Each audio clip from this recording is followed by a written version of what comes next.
औज़ुबिल्लाहिमिनश्शैतानिर्रजीम बिस्मिल्लाहिर्रहमानिर्रहीम। प्रोग्राम दो टोक के साथ मैं हूं आपका मेज़बान मोहम्मद अली। नाज़रीन, मुल्की मामलात एक बार फिर बहुतान तराशी, इल्ज़ाम तराशी और गंदी सियासत की जानिब जाते हुए दिखाई दे रहे हैं।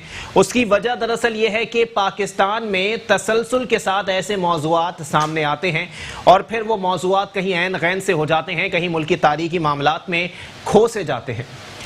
जैसा कि पहले हुकूमत को क्रिटिसाइज करने का एक नया टॉपिक शुरू हुआ था मुल्क भर में, एंकर्स ने उसको डिस्कस किया, सहाफ़ियों ने उस पर अपने तबसरे पेश किए।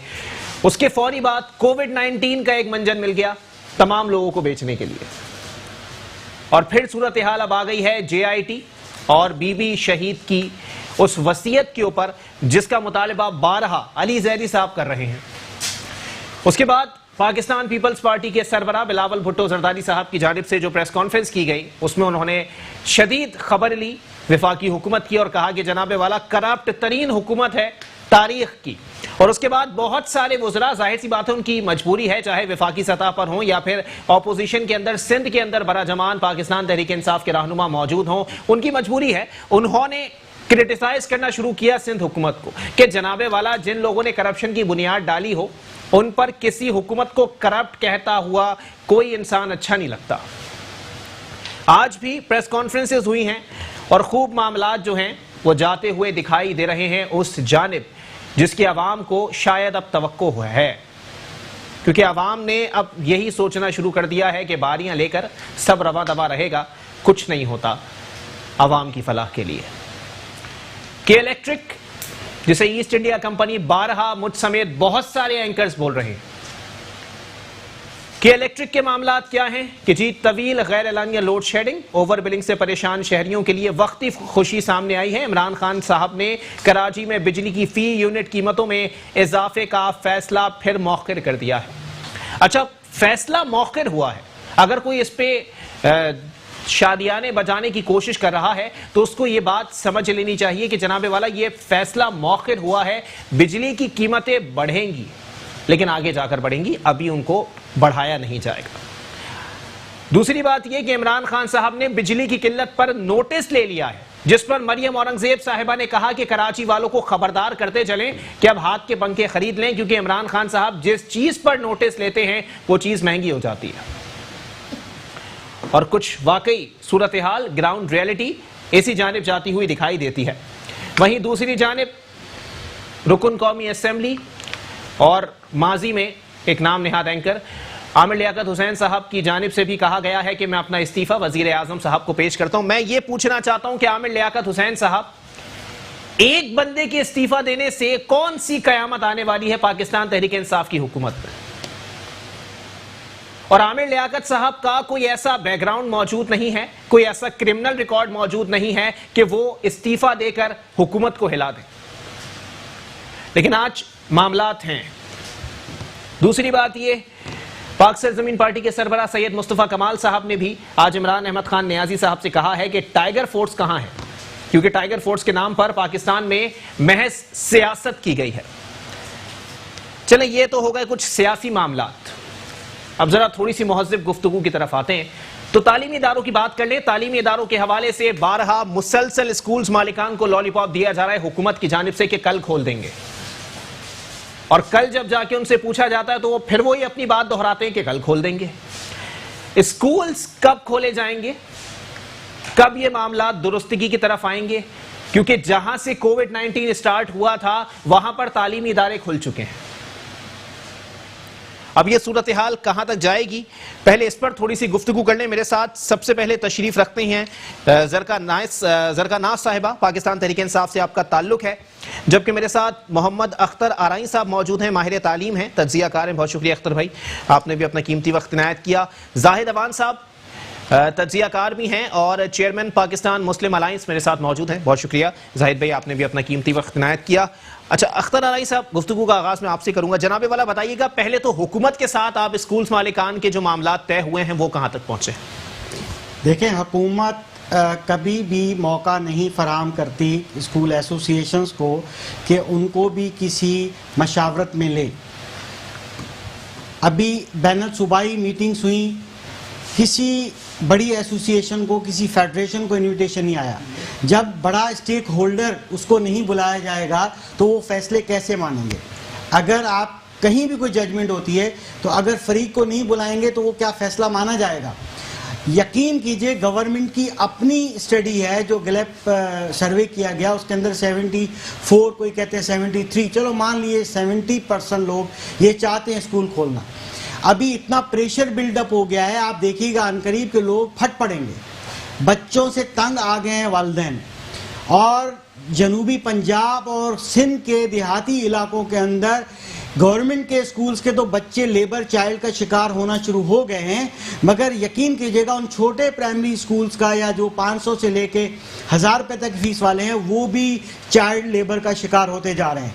बच्चा घर पे फारिग है, गली में खेल रहा है, उन्होंने कहा कि चलो बेटा जाओ वहां पर जाके चलो 20-50 रुपए लेके तो आओगे।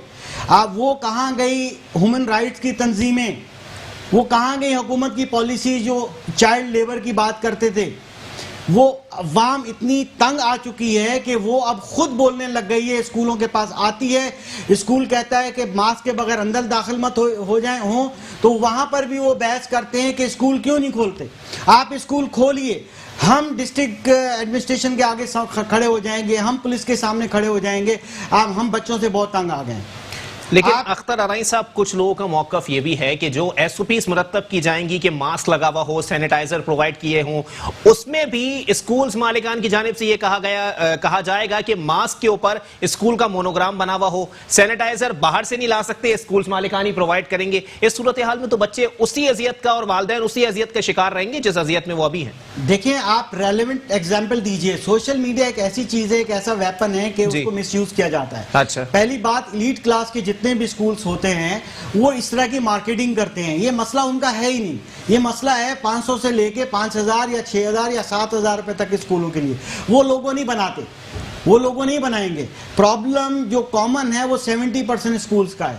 हमारी federation, all Pakistan private schools federation, Kashif Mirza साहब ने सबसे पहले एसओपीज बना के दिए।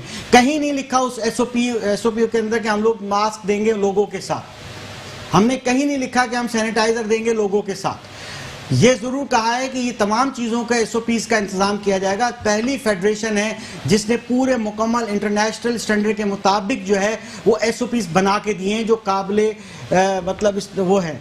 अब बात यह है कि गवर्नमेंट की नीयत का मसला है। गवर्नमेंट जो है या फेडरल पे डालती है या फेडरल सूबाई पे डालती है, उनकी नीयत ही नहीं है स्कूल खोलने की, वो तो आगे लेके जाना चाहते हैं। आपने खुद कहा कि वो कल आती ही नहीं है, यानी कि कोई डेट आती ही नहीं है। अब सितंबर की डेट जो है हमने उसको रिजेक्ट कर दिया है कि सितंबर की 14 को स्कूल खोलेंगे या 15 को स्कूल खोलेंगे। हमने ये तय कर लिया है कि गवर्नमेंट से इल्तिजा की है कि आप सर्द इलाकों के अंदर 3 अगस्त को स्कूल खोल दें, क्योंकि वो पहले ही सर्दियों की छुट्टियों के बाद खुलते ही बंद हो गए थे, तो पिछले तालीमी साल में उनकी कोई पढ़ाई नहीं हुई। गर्म इलाके जो कि मेजॉरिटी है 80-90%, उनके अंदर गर्मियों की छुट्टियां होती थी। बहरहाल यह है कि वहां पर अगस्त की 15 तारीख को स्कूल खोलने का गवर्नमेंट खुद ऐलान करे। अगर गवर्नमेंट ऐलान नहीं करेगी, हम आपको अभी बताते हैं कि हम 14 अगस्त का परचम का पाकिस्तान के कानून के मुताबिक लहराएंगे, एसओपीज को फॉलो करते हुए। देखते हैं कि गवर्नमेंट कैसे हमें रोकेगी। चंद पेरेंट्स ये खुद कह रहे हैं कि हम आएंगे, हम पाकिस्तानी हैं, कि हम स्कूल के अंदर पाकिस्तान का परचम 14 अगस्त को लहराएंगे, एसओपीज का ख्याल करते हुए। चंद बच्चे आएंगे और देखते हैं वो कौन सी गवर्नमेंट आके मना करती है कि पाकिस्तान का झंडा 14 अगस्त को मत लहराइए। 15 अगस्त को हम ऐलान कर दें कि हम खोल देंगे। इससे बेहतर है कि आप खुद एसओपीज के मुताबिक हमारा खुद ऐलान कीजिए ताकि ये नौबत ना आए। चलें, ठीक है। अब जरा मौजू की तरफ आते हैं, क्योंकि तालीमी मामलात वाकई खराबी की तरफ हैं। इस पर मैं भी मुतालिबा करता हूं, हुकूमत खुदा के लिए जब सब चीजों के लिए एसओपीज को मुरत्तब कर रही है तो इस मामले को भी देखें। सिर्फ बच्चों के मुस्तकबिल का सवाल नहीं है, बल्कि उन 10 लाख लोगों के रोजगार का भी सवाल है जो कि स्कूल से मुंसलिक हैं, चाहे वो टीचिंग स्टाफ हो, अकाउंट्स स्टाफ हो या ऑफिस स्टाफ हो। उनके रोजगार का मसला है। हुकूमत को इस पर एक्शन लेना चाहिए। हुकूमत को फौरन एसओपीज मुरत्तब करने के बाद स्कूल्स को खोलने का ऐलान करना चाहिए। अब जरा मौजू की तरफ आ जाते हैं, क्योंकि पाकिस्तान तहरीक इंसाफ वाले भी मौजूद हैं, तो जरा इनसे सवाल कर लें कि जरका नाज साहिबा, जनाबे वाला पहले तो ये बता दीजिएगा कि अब ये लोड शेडिंग पर नोटिस लिया है प्राइम मिनिस्टर साहब ने, क्या लगता है कि मरियम औरंगजेब साहिबा की बात दुरुस्त साबित होगी या वाकई कराची वालों को कोई रिलीफ मिलने वाला है? देखिए, कराची जो है ना, कराची को रिलीफ मिलेगा।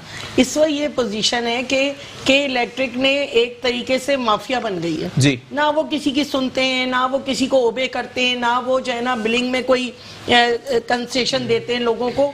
वो एक माफिया की तरह काम कर रहे हैं। इसके लिए कह के उनके साथ इतनी मीटिंग्स होने के बाद अब आपने देखा पिछले हफ्ते धरना दिया गया पीटीआई की तरफ से, और वो उनके उसके सामने, ऑफिस के सामने एक हफ्ता उस गर्मी की शिद्दत में हमारे एमपीएस और खवातीन और हमारे कारकुन बैठे रहे। क्यों? क्योंकि इसलिए कि हम इसी अवाम से वोट लेके आए, ठीक है ना। जो एमपीएस हैं उन्हें तकलीफ है इस चीज की, जो उनके हलकों में हाल है, जो लोग उनसे शिकायतें कर रहे हैं, लोग काम पे नहीं जा पा रहे, सारी सारी रात लाइट नहीं होती। एक तो वैसे ही आपको पता है कि काम नहीं है लोगों के पास, ठीक है। फिर ये अजियत, ठीक है ना, कि आप जो है ना 7 बजे से जाहिर है सब काम ऑफ हो जाता है और घरों में लाइट नहीं है, बच्चे रो रहे हैं। आपको पता ही जब लाइट नहीं होती तो पानी नहीं होता, जिस वक्त लाइट आती है तो पानी नहीं आता। यानी उन घरों में मुश्किल इस हद तक हो गई कि ना पानी है ना लाइट है। तो हुकूमत क्या कर तो रही है? पूरी आपने लिस्ट बता दी, जरा मसाइल की वसाइल की तरफ भी बता रही हूँ। देखिए, बहुत दफा इनको कहा गया है के इलेक्ट्रिक को, लेकिन ये नहीं करते।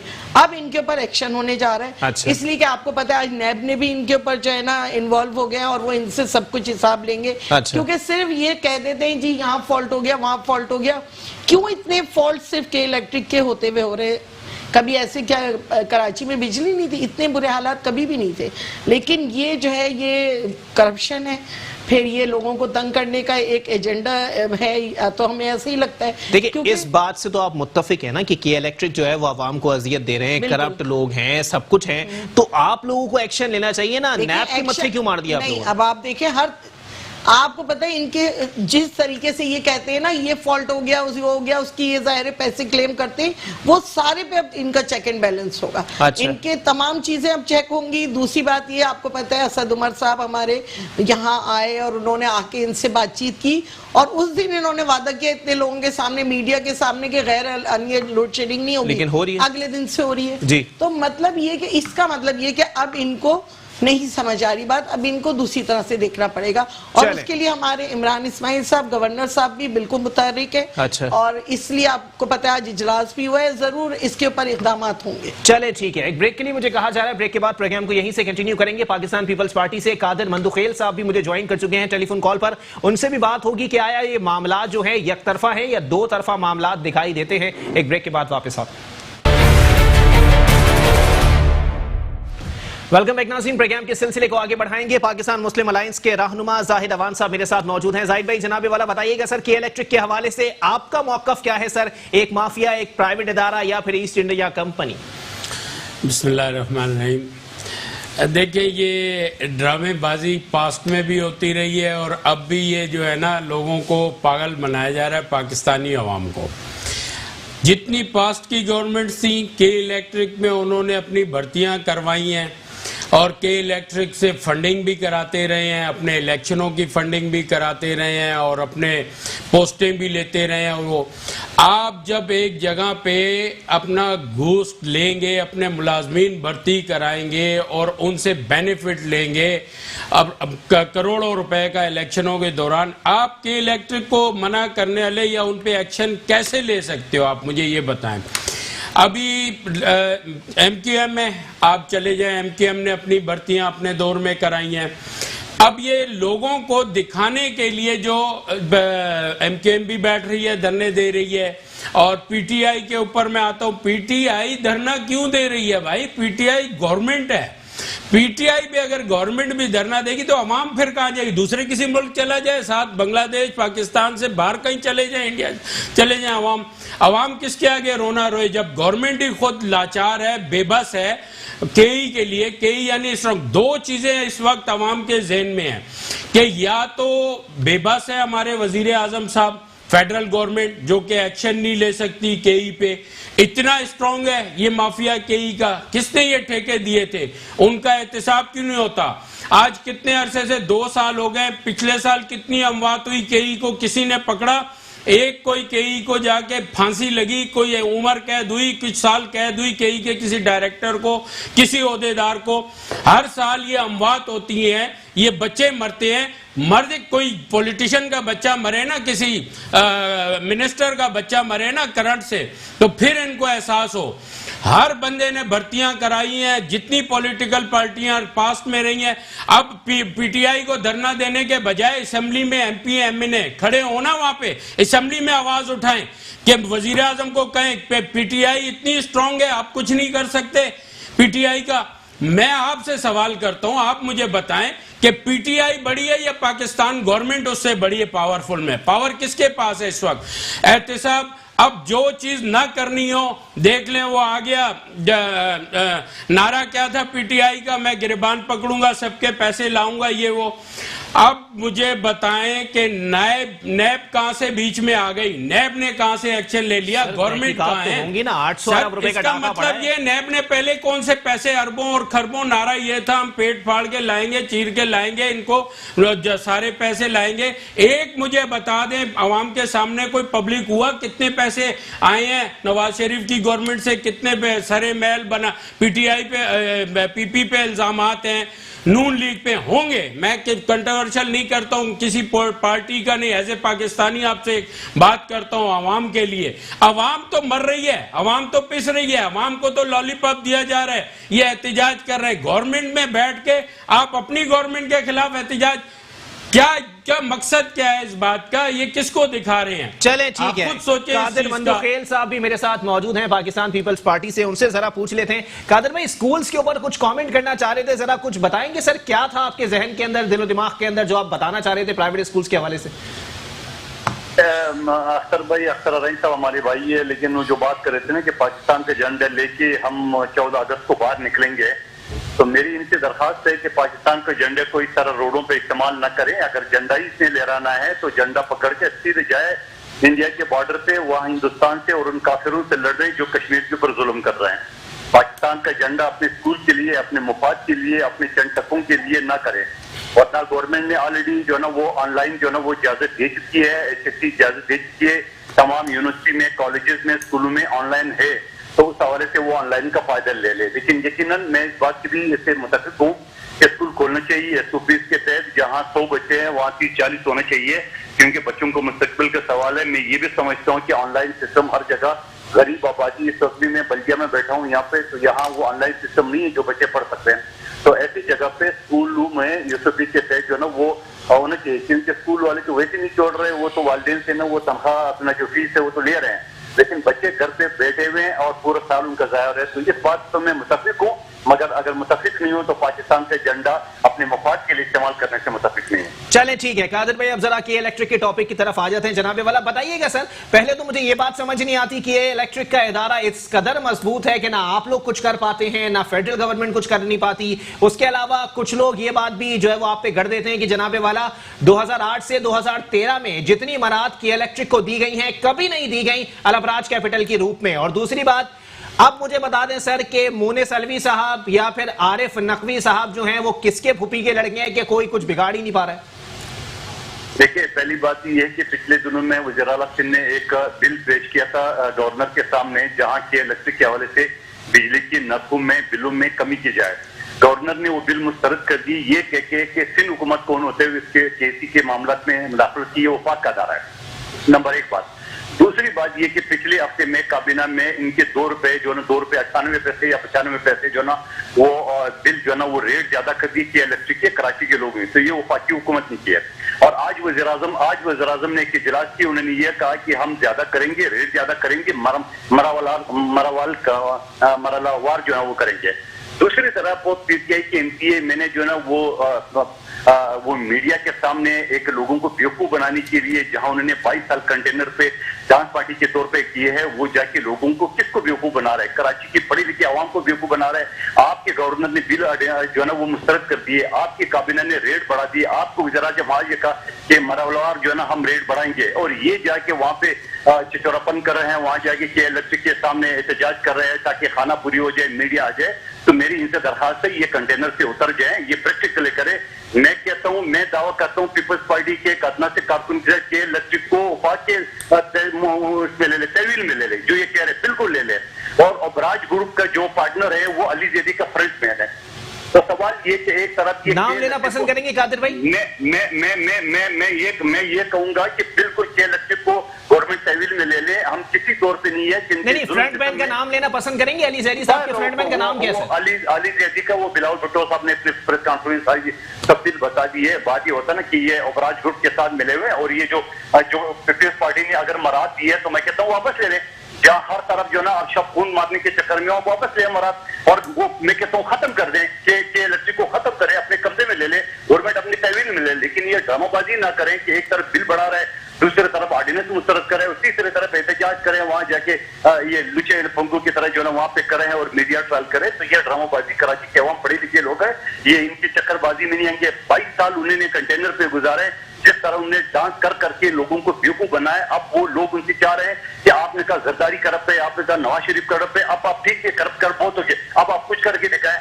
यहाँ जिस हल्के में बैठा हूँ फैसल वाडा का पानी को वजीर दे उसको पानी, ये बेवकूफ बना रहे हैं, ये जाली डिग्री अमेरिकन नेशनलिटी देके उसको बता दो ना। मैं बैठा हूँ इस वक्त यहाँ पे बल्दिया में, तो कहाँ है वो जहाँ जब से जीता है, बल्दिया का शक्ल उसने नहीं दिखा है। यहाँ लोगों को कादिर भाई ये लोग तो ये भी कह रहे हैं ना कि आप लोग जो है वो बदनाम करने की साजिश कर रहे हैं। फैसल वाडा साहब के खिलाफ साजिश है, अली जैदी साहब के खिलाफ साजिश है, असलम खान साहब के खिलाफ साजिश है, और विफाक को बदनाम करने के लिए गंदम का बहरान भी आपने पैदा किया है। मैं फैसल वाडा को चैलेंज कर रहा हूँ, बता दूं उसके हल्के में NA-249 में बल्दिया में बैठा हूँ, उसको बताने कुमार जमात के इसमें मुस्लिम कशीर कुमार जमात के प्रोग्राम में बैठा हूँ, उनको बता देने कि यहाँ न पानी है न बिजली, ये पानी के वजीर क्या है जो ये रोजाना मीडिया पे ये कचरे के ऊपर बैठ के जो लोगों को बेवकूफ बना रहे थे, इलाके के लोग मुतालबा करे। यहाँ बड़ी तादाद में लोग इस वक्त बैठे हुए।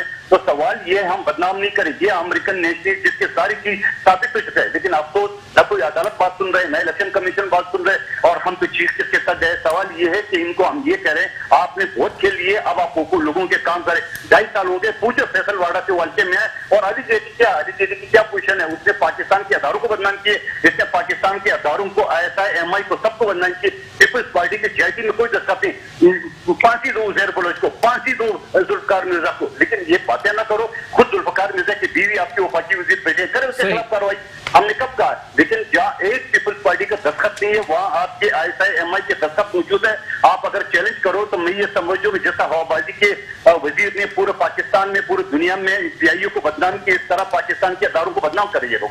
चलें ठीक है, जरका नाज साहिबा जनाबे वाला अब कुछ जवाब देना चाहेंगी, क्योंकि सही मानों में बहुत सारे इल्जामात उन्होंने आयद कर दिए, और आज एक इल्जाम, एक मिनट, सईद गनी साहब ने भी किया है कि जी राना सनाउल्लाह की तरह मुझे भी मनशियात के झूठे मुकदमे में फंसाने के लिए ANF को टास्क दिया गया है अली जैदी साहब की जानिब से। देखिए मैं एक बात बताऊं, कुछ कहना चाहेंगी? ये जो चीखों की आवाजें आ रही है ना, जी जी, ये आनी थी। अच्छा। ठीक है ना, जब भी कोई इन लोगों की चीज सामने आती है ये चीखें आनी शुरू हो जाती हैं, प्रेस कॉन्फ्रेंसेस शुरू हो जाती हैं, कोई नई बात नहीं है। ठीक है, एक ही वतीरा है कि सिर्फ वफाक को बुरा बोलते रहो, इमरान खान को बुरा बोलते रहो, अवाम और दुनिया सब देख रही है।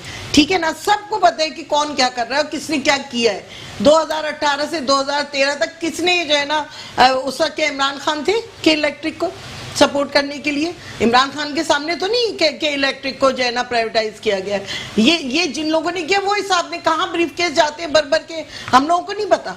बात ये कि एक स्टाइल अपना लिया गया है कि बस कहाँ जाते हैं सरकार नाज साहब, आप क्लियर कर दें ना, आवाम को अवाम में ना रखें, आप बता दें। चलें ब्रीफ केस कहाँ जाते हैं? देखिए बहुत चीजें हैं और बहुत सारे लोग सब जानते हैं, जो अच्छा। इससे आगे बड़ी बड़ी बातें करते हैं ना, वो दूध की दुल्हा कोई भी नहीं है। अच्छा। ठीक है ना, सब लोग जो कुछ कर चुके हैं वही चीजें अब सामने आ रही है। ठीक है, ये के इलेक्ट्रिक आज नहीं बिगड़ा और ना हमारे वहां पे कोई भर्ती हुई है, ये आप साबित कर देंगे कि PTI वालों ने कोई भर्ती करवाई है वहां पर। ये जो भर्तियां हुई नहीं, ये पीपल्स पार्टी की भर्तियां, ये MKM की भर्तियां हैं। वाटर बोर्ड में भी देख लें, के इलेक्ट्रिक में मैं आपको क्लेम करती हूँ, आप बता दें अगर के इलेक्ट्रिक में कोई PTI ने भर्ती करवाई हो। कोई ऐसा नहीं है। मसला ये कि ये 2 साल बर्दाश्त नहीं हो रहे लोगों को कि इमरान खान ने PTI बड़ी जमात है ना, तो उन्होंने चेयरमैन को खरीदा हुआ है, आरिफ नकवी साहब। मेरी बात पूरी होने अच्छा दें। जी, एक इमरान खान है, 2 साल में बहुत कुछ कर दिया, जी। ठीक है ना। जवाब दें आज कुछ नहीं छोड़ा, जी। आज आके जवाब दे दें। ये जो एहसास प्रोग्राम शुरू किए हैं, ऐसे कोई माजी में कभी हुए? कभी गरीबों के लिए कोई इस तरह के प्रोग्राम शुरू किए गए? मतलब एहसास कैश प्रोग्राम से कितने लोगों के घरों पे पैसे मिल रहे हैं जी। अब उसके बाद वो जो उन्होंने ये जो कंस्ट्रक्शन की सनत को फरोग देना है, क्या इस पे मीडिया कुछ नहीं बोलेगा? जी जी। इस पे कोई कुछ नहीं बोलेगा जो अच्छे काम किए जा रहे हैं। बात ये है कि चलें, हमारी अच्छे जो- काम पे मेरी मैं बात- एक मिनट, अच्छे काम पे मैं बोलता हूं ना जी। आपने एहसास प्रोग्राम शुरू किया, आपने जी ये कंस्ट्रक्शन इंडस्ट्री को रिलीफ दिया, किसके मैं लिए? खिराज तहसीन पेश करता हूं आपको, आप लोग हाँ, कबूल करें। दो लेकिन जुमलों अब में थोड़ी खत्म सी कर तनकीद बर्दाश्त करिएगा कि मैं तो स्टील कर रही हूँ मिल्स इतनी को देर आपने से। बंद करने की बात की है, 9,000 मुलाजमीन बेरोजगार हो जाएंगे। गुलाम सरवर खान पे मुझ समेत ऑपोजिशन और कुछ आप लोगों के लोग ही मुतालबा कर रहे हैं कि आर्टिकल 6 लगनी चाहिए। इंतहाई गैर जिम्मेदाराना बयान दिया है, इस पे जवाब दीजिए। देखिए, मैं आपको एक बात कहूँ, स्टील मिल के मसाइल आज के नहीं है, काफी अरसे से चल रहे हैं। अच्छा, तो ठीक है मसाइल ना? हल जब- करेंगे या मुलाजमीन को नहीं, निकाल के बाहर देखिए, फेंकेंगे? बात सुने, अब PIA है कितना खसारे में जा रहे हैं, क्या वजह है तो इसकी? प्राइवेटाइज कर दें। मुझे बताएं। जब क्या- मियां साहब कर रहे थे नहीं, तो आप लोग प्रोटेस्ट में थे। मैं आपसे ये नहीं कह रही, मैं आपसे पूछी वजह क्या है, PIA क्यों खसारे में? इसलिए कि वहां पे नाजायज भर्तियां की जाती हैं। अच्छा। इसी तरह स्टील मिल में भी की गई हैं। तो जो वो वर्कर्स जो कि उसके अहल भी नहीं है और इजाफे में दिया गया, तो वो नुकसान में जा अच्छा, रहा है। गुलाम सरवर साहब का बयान, गुलाम सरवर साहब का बयान क्या है? उन्होंने कहा था ना कि सारे जो ये पायलट्स हैं, इनके 70% के जो है वो लाइसेंस ही सही नहीं है। हाँ। सबके क्लियर हो गया सिविल एविएशन अथॉरिटी ने कि जी सबके लाइसेंस असली हैं।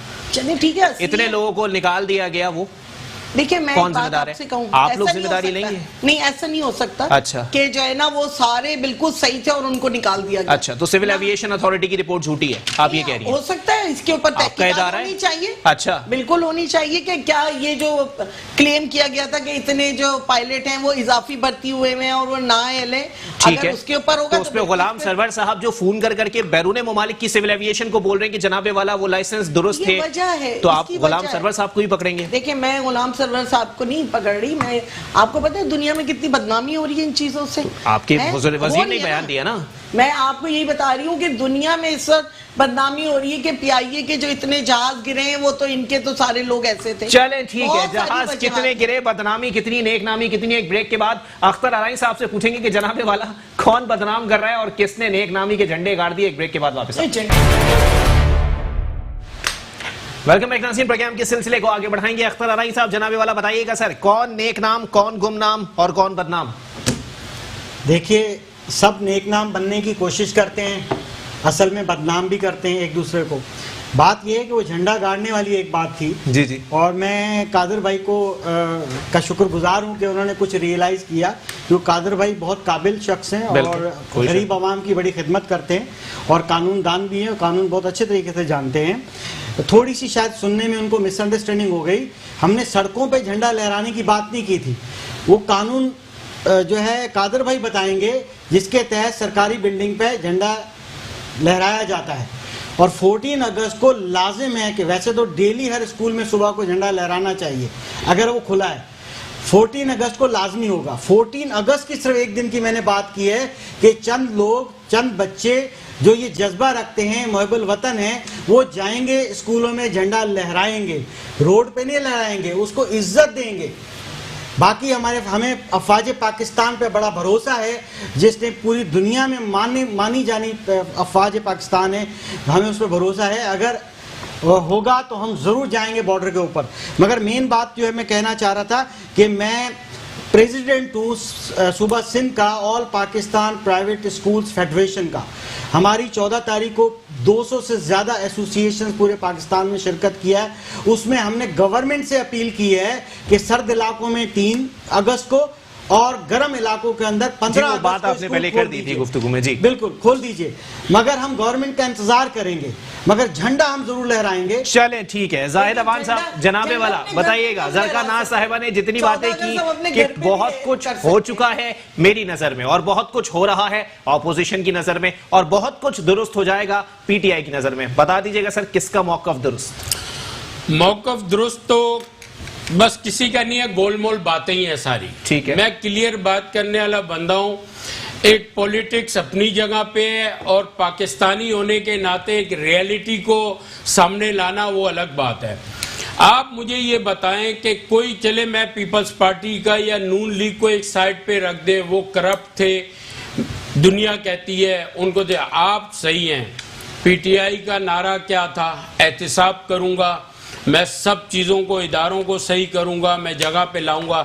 पहले तो मैं आपको बता दूं कि ये होने नहीं जा रहा, ना हो सकता है। उसकी वजह ये, पीटीआई टोटल पैरालाइज है और वो उन बैसाखियों पे खड़ी हुई है जो बैसाखियां कभी भी डामाडोल जरा सी होती हैं तो वो फिर मनाने के लिए उनके लिए एहतियाती जाने बैसाखियां में मेरा मकसद है। अच्छा। जो एहतियाती बैसाखियां हैं वो बैसाखियां जो हैं वो बहुत कमजोर हैं। जिस वक्त वो बैसाखियां जरा सी डगमगाती हैं तो पीटीआई की गवर्नमेंट जो है उनके हर उस ब्लैकमेलिंग को मानने को तैयार। कैसे कमजोर है सर? कौन ब्लैकमेल कर रहा है सर? अगर सूरत हाल ऐसी चलती रही तो इस वक्त तो देखें इत्तेहादी भी नाराज है ना। अगर इत्तेहादी सारे पार्ट्स हैं तो निकल जाए, इत्तेहादी पार्ट्स हैं तो निकल जाए ना। लेकिन आप मुझे ये बताएं ना, इत्तेहादियों ने सियासत में आलू छोले तो नहीं बेचने ना सर, उन्होंने भी सियासत करनी है। इत्तेहादी अगर जो है बैठे हुए हैं, इत्तेहादी ये कराची में क्या होने नहीं, इत्तेहादी कौन है कराची में? स्टेक होल्डर नहीं है, पाकिस्तान है, एमकेएम पाकिस्तान है ना। बिल्कुल। चले पीटीआई को, पीपल्स पार्टी को आप एक साइड पे रख देना, तो क्या किया एमक्यूएम ने? एमक्यूएम को क्यों मिलाया हुआ है? पास्ट में जब उनको पता था एमक्यूएम सिंध गवर्नमेंट को भी ब्लैकमेल करती थी, आती थी अपनी चंद सीटें और वजारतें लेके अपने पैसे बना के, फिर कोई मसला होता था फिर वही होता था। ये आखिर इमरान खान साहब पाकिस्तान में ये हरकतें देख रहे थे ना इस पार्टी की, तो आज वही कराची के मेन स्टेक होल्डर हैं जो बल्दिया को देखते हैं। तो मुझे ये बता दें सर, ये मफाहमत के थाल जो अभी बट रहे हैं ये किस दौर में नहीं बटे, ये बता दें आप मुझे। तो फिर पीटीआई अपने को फरिश्ता क्यों कहते? मैं यही तो सवाल का जवाब है मेरा कि फिर पीटीआई अलग क्यों हो गई? फिर पीटीआई भी इनके साथ ही करप्शन में, जैसे वो पार्टियां थी फिर ये भी है उसी तरह से। फिर क्या हो गया? फिर वो पीटीआई फरिश्ता कैसे बन गई जब वही लोग उसमें शामिल हैं जिनको खड़ा आप ये बिल थे, यही बिल जो है लाके इमरान खान साहब ने जलाने का किया था, जरा सा हुआ था तो वो गवर्नमेंट जो है बिल बढ़ा रही थी ना, करप्शन कर रही थी ना। तो आज क्या हो रहा है? आज तो पीटीआई की गवर्नमेंट है ना। आज क्या मसला है कि इस चीज को रोक नहीं सकते, अवाम के बिल भी बढ़ रहे हैं और बल्कि पिछली गवर्नमेंटों से ज्यादा बढ़े हैं, गैस के भी बढ़े, बिजली के भी बढ़े, पानी के भी बढ़े और बच्चों की हर चीज में अवाम पिसी है। अवाम को मैं आपको एक लफ्ज कहा है कि अवाम बेचारी उसको पागल। अब ये मुझे बताएं, शुगर माफिया और ये एक खरब कितने का पैकेज ये इन्होंने कहा है अपना जरका साहिबा ने कि गरीब को 13,000 रुपए दिए गए। 203 अरब।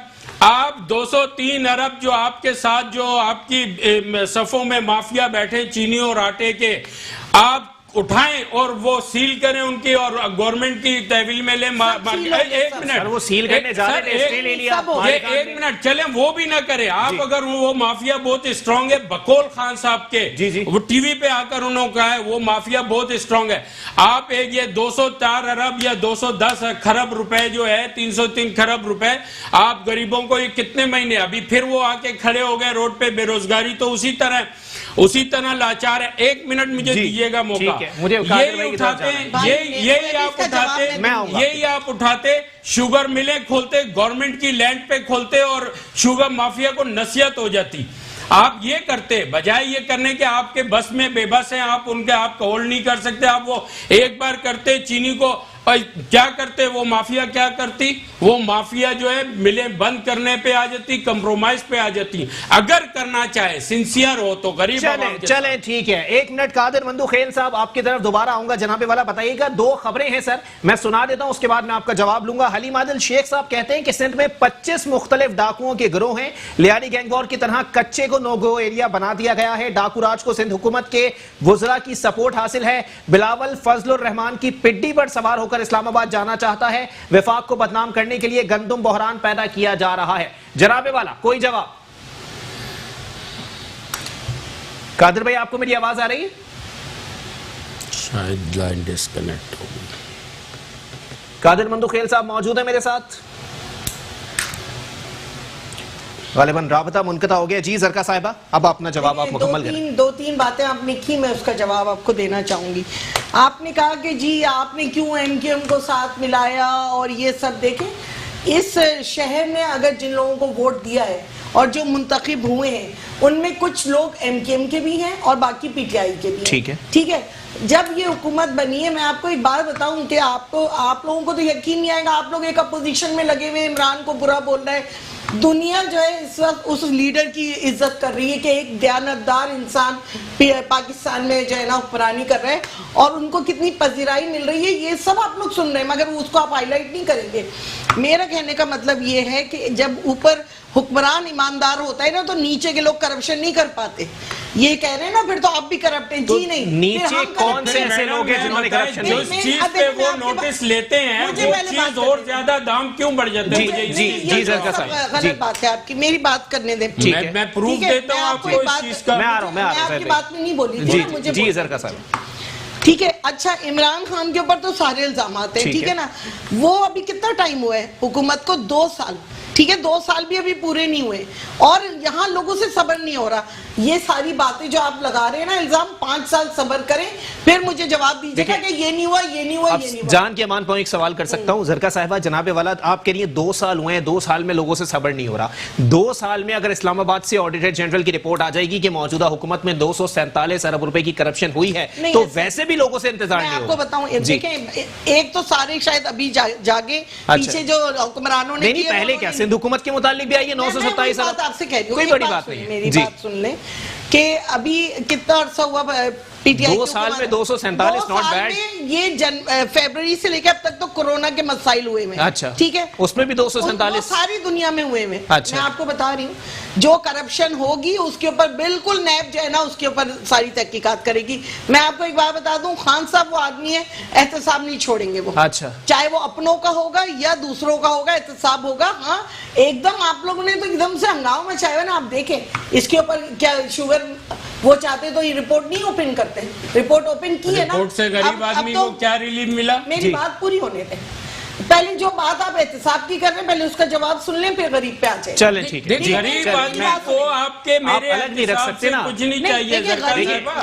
गरीब आदमी को रात में रोटी चाहिए तो बच्चों के पेट में डालने के लिए सुबह उठ के उसको जो है 2 रुपए चाहिए जो बच्चों के कुछ कमा के डाल। आज घरों का जो अनाउंसमेंट हुई है वो उन गरीबों के लिए हुई है जिन बेचारों के पास घर नहीं है। क्या उनको घर भी? अरे इस वक्त तो खाने के पैसे नहीं है तो घर कहाँ से गरीब आदमी लेगा? मेरी बात सुन ले, इस वक्त खाने के पैसे नहीं है। इस पे सबसे ज्यादा किसने बोला था? किसने बोला? सबसे ज्यादा इमरान खान ने बोला था कि भाई इस तरह लॉकडाउन नहीं करो, लोग जो है ना भूखे मर जाएंगे। बिल्कुल सहराते हैं इस चीज को। बिल्कुल जी। इसके लिए आपको पता है कि हमारे सूबों ने क्या किया कि खुद फैसला लिया कि हम बंद कर रहे हैं। ठीक है, सूबों ने बंद कर दिया, खान साहब ने कहा ठीक है करो, और वो अपने होमवर्क में लग गए। उन्होंने पूरा एहसास प्रोग्राम मुरतब किया, कितनी जल्दी टाइमली लोगों को 12-12 हजार रुपए मिले, बिल्कुल क्लियर, कोई शफाफियत के साथ। ठीक है, उसके बाद अब भी वो मुस्तकिल अपनी आवाम को मुस्तहकम करने में लगे हुए हैं। इधर वो ये काम भी कर रहे हैं, उधर वो डैम का इफ्तिताह भी कर रहे हैं, वो सब कुछ कर रहे हैं। मसला ये है कि आप लोगों से बर्दाश्त नहीं हो रहा। नहीं, खान साहब को अप्रिशिएट कर। मैं आ रहा हूँ। खान साहब की जात तक की बात नहीं है। तो वो एक शख्स जब मेहनत कर रहे हैं लेकिन खान साहब के साथ ठीक है, आपका राणा साहब कुछ कहना चाह रहे हैं, उसको देखें। मुझे बात करनी है पीटीआई की रहनुमा से। इमरान खान साहब की तारीफ आप करते हैं, हम भी करते हैं। बात यह है कि उनको ये एहसास नहीं है। एहसास प्रोग्राम से टीचर्स को एक कम से कम एहसास प्रोग्राम में शामिल कर लें। अगर वो डैम कर, टीचर्स को क्यों नहीं करते? बेरोजगार हो गए। देखिए 500 फीस से लेके 5-6 हजार रुपए तक वाले जो स्कूल होते हैं, जहाँ 15,000, वो क्यों बेरोजगार हुए?